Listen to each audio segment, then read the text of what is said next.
Well, listen, this is exciting, man. I'm ecstatic to have you guys here. It's the second episode. You know, the title is The Answers. R.I.P. my guy 40. He always used to tell us, I'm gonna give you the answers, I'm gonna give you the answers, I'm gonna give you the answers. So we out here trying to get the world of answers with this segment. I'm blessed to have all three of you guys on here with us. I'm gonna go with Tony Boateng, Sacred Heart graduate, PSA class of 17, right? Then we're gonna go Austrian Robinson, Ole Miss graduate. Think he got a master's degree unless he left a little bit early. You know, 2015 class. And then the last but not least is my guy Haas, 2020 class, right? Currently at UConn. He's gonna find a way to sneak away with 2 degrees. This is just exciting times, man. I'm here. I consider you guys La Familia, my family, my friends, you know, my counterparts, my brothers. And when you become alumni, you know, I'm a mentor, not the coach no more. So we get to do things like this and have real talk and unsolicited conversations and just go from there. So like the way we're going to do this, obviously, so we starting off with the first question is always big time. It's the most big time question in the night. By a show of hands, raise your hand if you cop our PSA book, man. Haas is here. Go here. Claude, what we doing, baby? It's on the way. I texted you the other day. I said, I just said order. It take a little while. It's on the way. It's on the way. Y'all see the team. We doing it big out here. I feel bad for those. Listen, I feel bad for those who did not order. Whoever ain't order, they better watch this and get online right now. Amazon. Right? It's heavy out here. It's for the streets. It's for everybody, the culture. Right? So, yeah, man, we here. We got it. We ready to go, man. It's a lot of information in there. That's the top thing moving in the streets right now. It's moving quicker than that marijuana, man. And that's legal, right? And that's legal. So listen. Much moving books, man. Man, flipping books is crazy. First question gonna go to you, Tony. Tell me about yourself academically and how have you used the sport of basketball? Well, I would say academically, I tend to got things like with a simple explanation. So I was always a student that asked questions. If something wasn't understood immediately, I would try to find or maneuver a question that would help my understanding. So eventually I learned, like, it kind of made things easier school-wise. I was able to pick things up quick, languages, history, different aspects. And I feel that it helped me in terms of basketball because, you know, even like I wasn't the best player in basketball, but I was always able to figure out how I could be helpful to whatever it is I'm doing on the court. And eventually it led to me being helpful to prep school and then helpful to AAU program and helpful to a college program. So I was able to find the way I fit in. So I got in where I fit in, use my brain more than my body. And it was the most beneficial aspect of my life, honestly. Man, that's fire. We when there's tough times, everybody say, can you make the Tony Boateng happen? Right? Like I consider you probably one of the most brightest young men I've come across in this journey. And just to see your path and figure out how to manipulate moves and how to use your brain more than your basketball, right? And obviously basketball is a fun sport for all of us, but to see how you've been able to cultivate relationships and network and go into your field and still be who you are, right? Like from the beginning to the end, you still who you are. And that's something to be said for what you have accomplished with the game of basketball and utilizing it. So like, that's a smart thing I think a lot of young men should get next to you, right? I think hats off to you. You know, your boy got some grades, but it's off to you. You know, I'm here. So, Austrian, we're going to go to you, big dog. Tell me how PSA has allowed you to be yourself, right? How has the program allowed Austrian to be? I feel like just for me personally, like it was always harder because I wasn't as talented as some of the people I played with. So just working out all the time, like I was talking with my mom the other day, but I was like, I didn't know if it was like back then. I was like, I don't know if Munch was really trying to like work us out or just keep us out the street. I was like, either way, he had us at the gym every day. So I just say it's just always like came out for me personally, just working for everything, just hard work. Mm-hmm. But on the school side, like Tony said, I was the opposite. I have a harder time reaching out for help, but it's like once I get the help, then I run with it. So basketball helped me with that. Just trying to apply the same thing. Just if I get help or you can finally speak out for it, run with it. Yeah, I mean, and we think about it, it was both, right? We were doing the basketball. We were always trying to keep you out of trouble, man. And now that you've grown to be the man that you've become, like, there's so many lessons I know I've been able to teach you, but now I could come to you and say, hey, man, tell me about that fatherhood thing, right? Like, we have jokes and conversations about that, because now I'm walking a path that I've never walked, right? Mm-hmm. And so I have a group of men that I could call, especially out of the PSA guys. When my time comes, I could always make sure that I got some people I could just call and get the real ends on it, right? So it's a blessing to have you become such a fine young man, married, got the kids. You're looking real good now, big fella. You came a long way, Claw. You know, tried, man. We did, definitely did. Yes, Haas. Next question. Most people outside of PSA don't really know Coach Justin. Describe his and your relationship.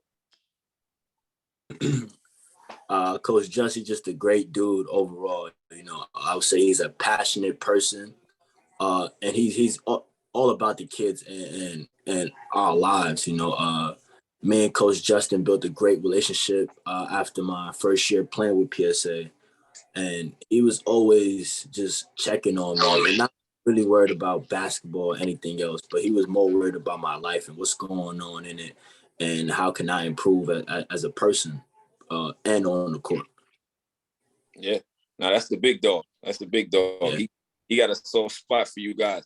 Tony Boateng, we want to share the story. You and Coach Justin having an altercation / conversation / you're not doing what you need to do in school, and he had to have some type of dialogue with you. I never forget that, right? Yeah, I'll never forget, man. I think I was like my sophomore year. I was at Holderness School. No, it was my junior year, actually. I had got in trouble dealing with being a knucklehead in school. Yeah. I don't want to get into specifics, but you know, I ended up messing up and getting in trouble. So Justin Munch had set up a workout. You know, I'm thinking it's sweet. I go to the workout, you know, they a little hard in the workout, you know what I'm saying? Like I go up for a layup, I get 5 extra hard. And I'm like, nah, what? And I'm seeing everybody else go no contest. And then they throwing the ball back. They rolling the ball out the gym. I got to run outside, get the ball. I'm like, nah, yo, what's going on? So I asked, like, yo, like, what's the word? Like, what's going on? And then they're like, you remember what happened in school, right? I'm like, yeah. You know, I'm not quite sure exactly how the conversation went, but next thing you know, I was getting hands put on. You know, it was brief. We can't go into too much internal. Yeah, that's our life. You know, that's our life. But long story short, it was a moment where I truly felt the family aspect of what PSA was. You know, like as a youngster, you don't quite understand what's going on, but you know, looking back. And I actually had this conversation with Justin. Looking back, it helped me understand that these people aren't just here to help me be a good basketball player. These people are actually care about my life, my well-being, my discipline instilled within my own personal life. So that moment right there helped me, you know, take things a lot more serious. And actually help me like take steps towards becoming a man and taking accountability for my actions and things like that. So, you know, it was tough, but it's definitely a moment I appreciate. It's beautiful, man. Seriously. And I'm sure Coach Justin is alive and kicking now, and you got his juices rolling that day. Amongst other times for all of us. Trust me, he put up my ass too. Right. So we're gonna go back to you, Big Oss. How does it feel today to watch PSA function while knowing you were one of the pioneers of the start of it, right? Like, how do you feel as you watching it grow and become whatever the world thinks it is today, but knowing that you was the one putting your hand in that mud and the seeds and blossoming that flower? No, I definitely say, like, for me personally, I just feel like it's most of y'all that's still there. Everybody's still there that was working on when I was younger. So I know it's gonna always be good as long as y'all there. And whoever y'all was to pass it on to, I trust them in your decision. But even new faces, like some people might not know that look new. Growing up, we knew them, so they're not really new to people like us. But I like it. I still trying to go to Peace Jam next year. I'm still living in North Carolina. I'm going to Peach Jam. I couldn't do it this summer, but I'm gonna get there. We gonna be there. We normally there. You know we gonna be there. We gonna be there. Book us down. Put the ticket in. We're gonna make sure you got a seat. We good. Don't worry. The hotel room there, the peanut butter and jelly, the extra water, the oranges. They ready to roll, baby. You good now? You still taking photos? Still taking the phones. It's not gonna change. It's a ritual. They don't want to give it up. They gone. They got to go through that struggle. They got to. It's a rite of passage, right? It's gonna lead you to greatness.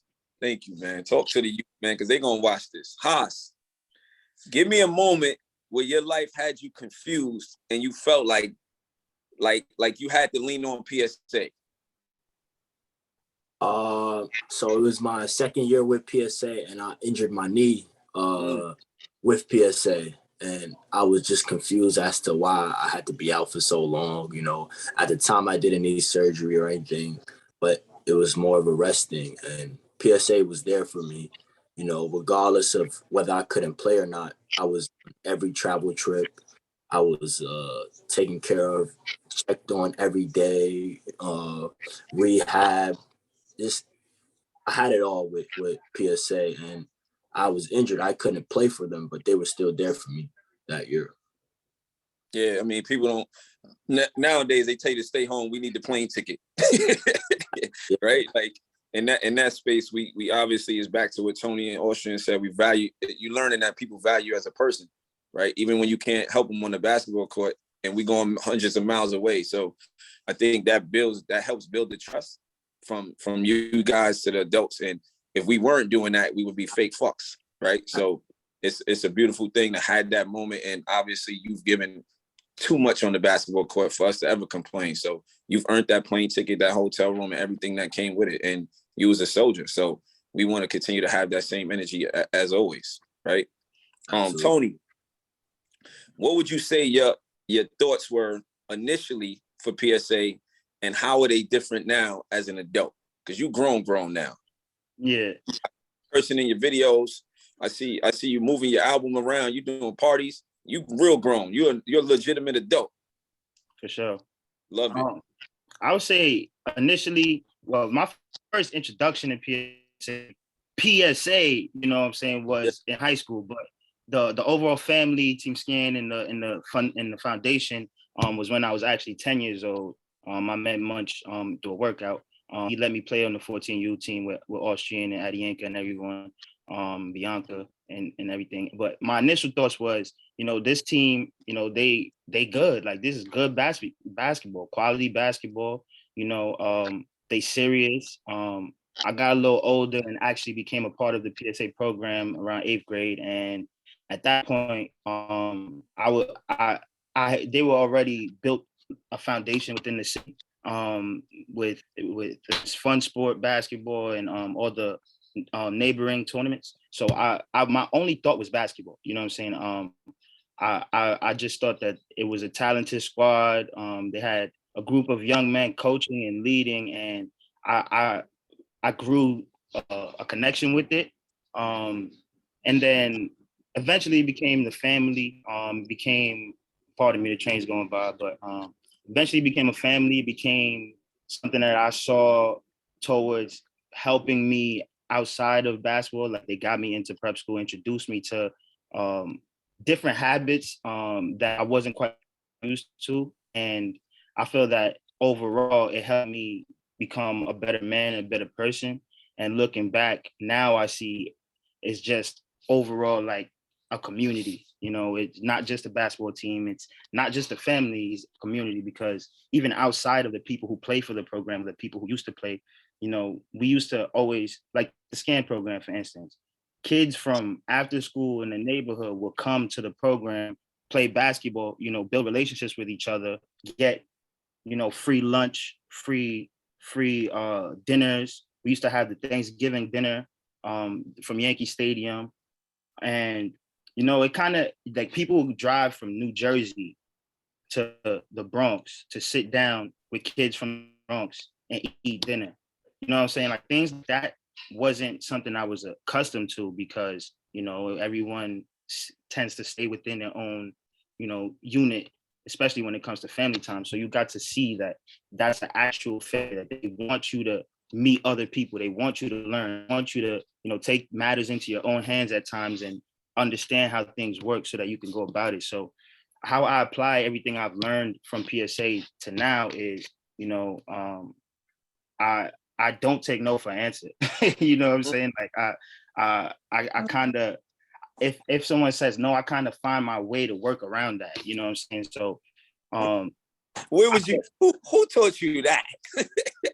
Man, y'all did, man, to be honest, because it's like it's like even my situation with you guys, like there was times when I was the last man off the bench, you know what I'm saying? So there was times when I wasn't necessarily needed, but I'm hitting y'all up like, yeah, man, I gotta go on this trip. Like I gotta be at that practice. I gotta be at that workout because if not, like, what else am I gonna do? So I kind of use that mentality into my work now, and I inspire, and it comes new to me, but I also inspire other people. So it's just good to know that what inspires me has created something within myself to inspire others, and I definitely appreciate that. That's love, man, and it just happened yesterday when you talk about the collaboration with the community and guys that grew up in that same foundation. Bubba and Mel, I woke up this morning or yesterday morning to a receipt of them buying 100 books. And now I get a chance to take those books are sent to the crib. And now we can take those books and put them in the hands of some young men for free. You know what I mean? Young men, young women, just people, so they didn't have to do that, but the relationship stayed solid. And through time, everybody's stepping up and being a part of this journey that we on, right? And it's the time where everybody like, all right, let me do this for lunch. But it's really for us. That's a whole nother story. But it's so dope that, like you said, those young men that was in that after school program and young women are becoming such a vital piece to society, right? Next question, I'm gonna go with Haas. Why is PSA great for the culture of grassroots, in your humble opinion, being the arrogant dude that you are? I just feel like PSA do things a little different from all grassroots programs. Like not every program is taking phones on a trip and you're not getting them from Friday to Sunday. I feel like not every program is going to see every player that goes to prep school every September, making sure they're good, bringing them gear. I feel like every program not going to be there for you as PSA is. And I feel like that's the separator. PSA is basically a family, like Tony said. It's family orientated. It's about camaraderie. And it's just a beautiful thing to be a part of. Yeah, it's good for the culture, baby. It's great for the culture. Absolutely. Let's go. Big Oz. Nope. One piece of advice you would personally give to the youngins now that you're an adult? I definitely say anything you want. I definitely say, because like I like to say, it's always gonna be that kid that's like at the last of the bench or whatever. So it's like just always think about the long-term path. Like I used to ride in the car with y'all. My people didn't go to the games like that, so it's like I used to hear like both sides. So it's like for me when I was growing up, I always saw it differently than some people might have, because I hear y'all talking about how I go. I hear somebody complaining about, oh, I ain't get this many points, whatever. But me, it made me see the long path. But I just definitely say to just stay in the long run, trust y'all, because y'all got the good. Y'all got a good mindset in the long run, and just stay the course. Yeah, play that long game, man. Play that long game. Stay calm. Everything gonna take care of itself. So this is the part of the segment, because we doing it like an episode now. We just outside doing whatever we want to do. You guys get the chance to ask me one question apiece. It could be anything, everything. It could be respectful. At least, come on. What you got? I'm gonna go with you, Tony, first. You got one question. I would say, what was and it's not just for you, but it's more so you're rolling it. But what was the hardest or most challenging aspect to developing an idea into a household name, a brand, community, and everything that PSA is today? That's a great question. I would say one of the hardest things I had to learn and do was running somewhat of a business with my friends. right? Like there's so many perks to that and so many good things to that.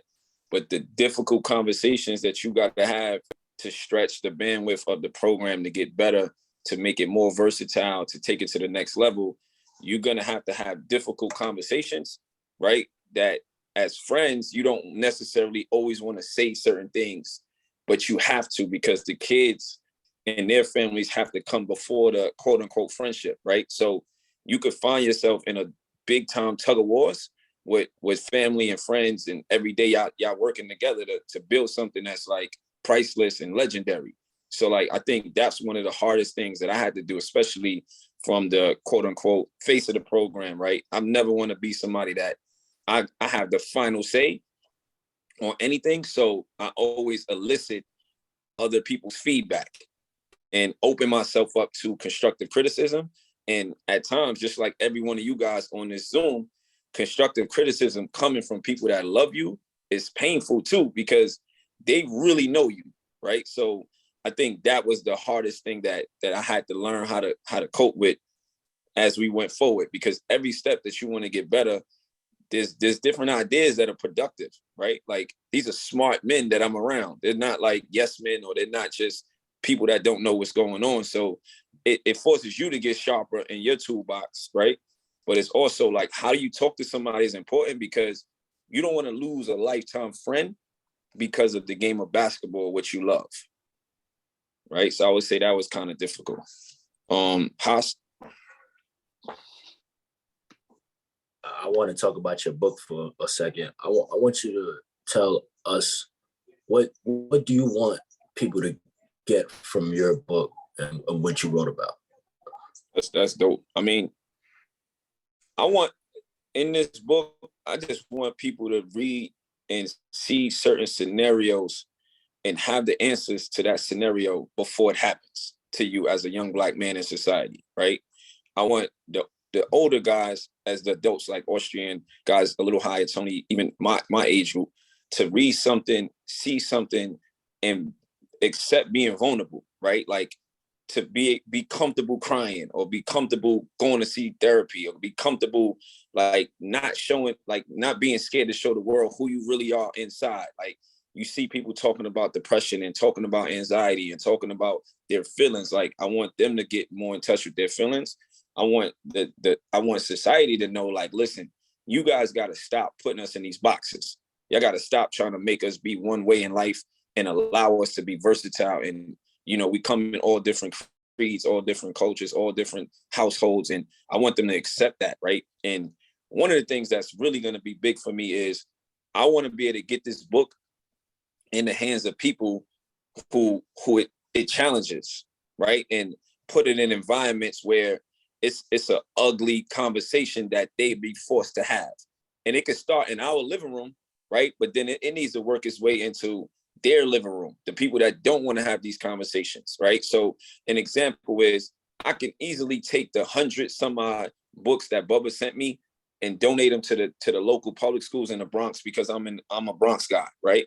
But I want to know why this same book don't touch the desk of the English teacher at Putnam Science or Trinity Paulding or Holderness School, right? Like there's Black young men in those spaces that need the same information, right? Because all of us have been in those spaces, and there's a thing called like duty, right? Or you being one way when you home and having to be another way when you're in this space, right? There's another Haas, there's another Tony, there's another Austrian, there's another Munch that's on these campuses that they're going through these problems that all of us went through, but they don't have the answers. So I want them to be able to have the answers as they going through it. So the biggest thing I want out of this is I want it to not be Munch's book. I want it to be the book of the culture, the book of the people, the book of, at minimum, the PSA family, right? And at maximum, the world, because it's not about me. It's about every male that's coming up, right? Like a big thing in the book is, you know, if you Caucasian, you can learn about what's going on in the African-American communities at times by reading. If you're a female, you can learn some of the struggles that us as Black men go through, and we can represent your struggles, right? There's a lot of knowledge in there, I think, that's just, it's not I'm not saying anything that hasn't been said. It's just putting it in a space where you comfortable looking at it and dissecting it and having conversations, right? It's a 15-minute read, but an endless amount of conversation. So that would I say, I think that would be the win-win of that situation. Thank you. Austrian or Tony, which one of y'all? Come on, they serious. I'm gonna go a little more happier, fun. We getting old. Yeah, we getting old. Yeah. So, I don't know if you realize you've been doing this for a long time. So like, at what point did you realize, like, we all question when we doing stuff, but when did you know, like, you was really doing what you were supposed to be doing? Like, you felt good about it? Yeah, that's a phenomenal question. I mean, you guys know my background and where I came from, right? Like the mud, the welfare era, all of that, right? I'm big on, when I look around, when I grew up, majority of the people I knew was dropping out of high school, was dying young, was becoming statistics. And somehow, because of the grace of God, I escaped that, right?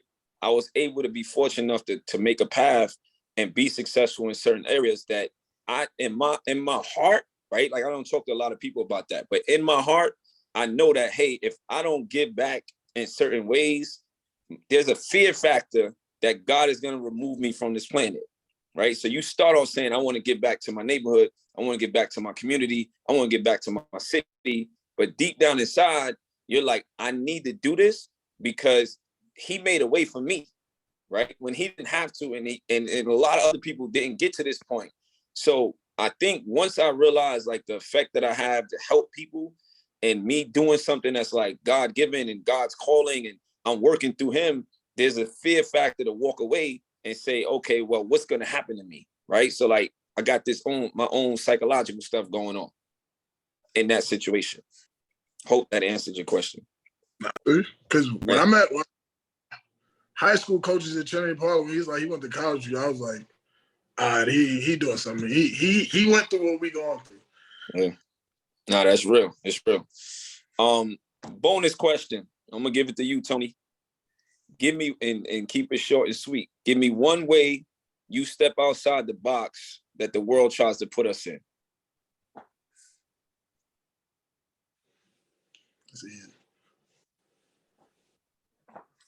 To keep it short and sweet, I'll say, as a Black man in America who comes from an urban society or the hood, I'm able to step outside of that and see the world from a much different perspective as many people who come from where I come from.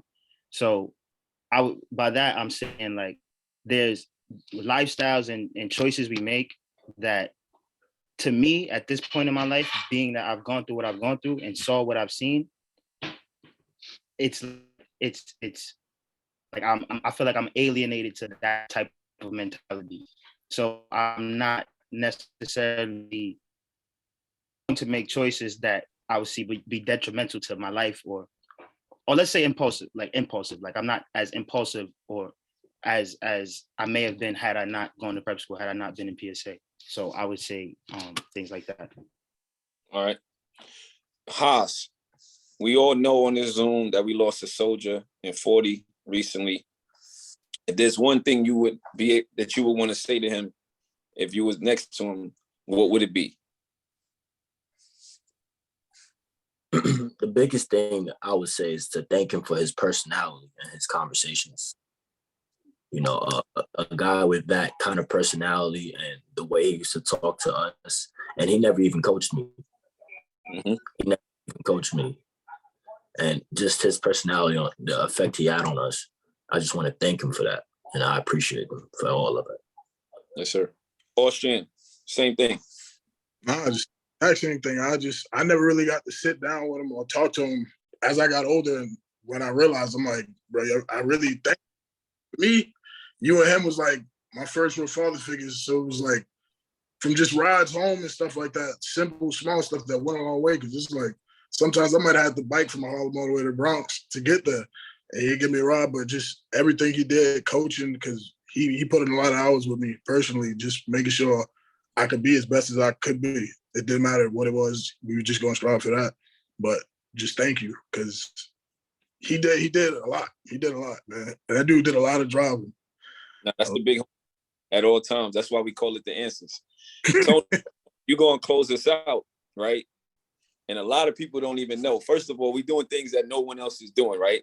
There's no grassroots program connecting with the alumni, doing Zooms like this. So we legendary with this space. So we're not going to let them jack this one. They take everything else, man. We're not letting them jack this one. We're going to be consistent. Tony, you in the rap game right now. Heavy. I see the videos. I see the concerts. I see what you're doing, right? Give me that PSA song, man. Give me some of that stuff from that PSA song off the top. Because we got a whole song and the world don't even know. We out here, man. Oh, man. You know, it's so crazy. I haven't heard that song, man. I'm working every day. I got so much lyrics in my head. It was like, I said something like, all I wanted was to be great. Oh, man. Come on. Oh, man, this is hard, man. I can freestyle. I got the beat, man. The beat is there. All I wanted to be great. Come on. PSA. I might have to run it, bro. I can't lie. I might have to run that. All right, bet. You got a lot going on, King. Yeah, man. I got a lot going on, man. Listen. It's so crazy. But regardless, I made a while back. I made a song, much inspired the idea. I made a song highlighting the different players in PSA, talk about our upbringing. I spoke about how they used to protest Unique at AAU games, talking about he's too old. You know what I'm saying? And how we got past that. I talked about how, Shavar used to throw it to the corner, you know what I'm saying? Terry hit a post up, stuff like that. So, I just want to say I appreciate it. I apologize for not being able to recite the song word for word right now. But it's something that I enjoy doing.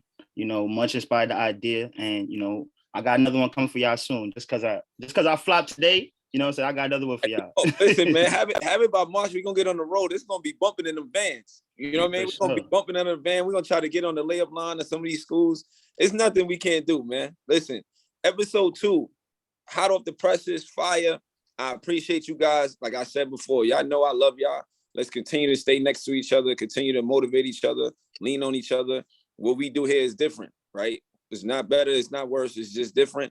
And it's cut from our cloth, right? So let's keep going, man. And I love y'all, and I'll see y'all soon, man. I love you. Yes, sir. Love, man. That'll be easy. Yeah.